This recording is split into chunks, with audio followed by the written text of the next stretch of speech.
what happened to me that day was a phenomenon. I First of all, I was by myself.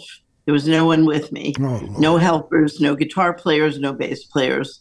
I had said goodbye to my mom when they led me into the helicopter that was to take me to the field from Bethel, and I I was in terror from that. From the moment I looked down and I asked the pilot, "What is that?"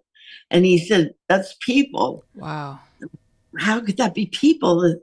It's too much, It's too much. It must be and then I realized that he pointed to the stage that was like a football field size stage. I had never been on anything bigger than maybe a 20 by 20, stage. And uh, I had never performed in front of any more than maybe 500 people in my whole life. And so the terror was mounting all day long.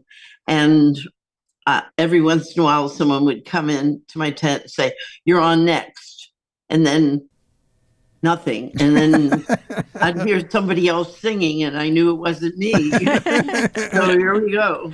Okay. And another 3 hours would go by. Oh, And Lord. until I went on finally at, right after Ravi Shankar.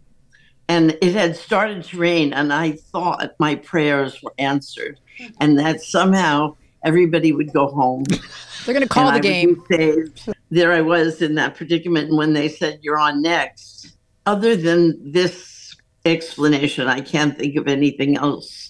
I wasn't stoned, believe it or not. I was probably one of the only three people, at Woodstock who weren't.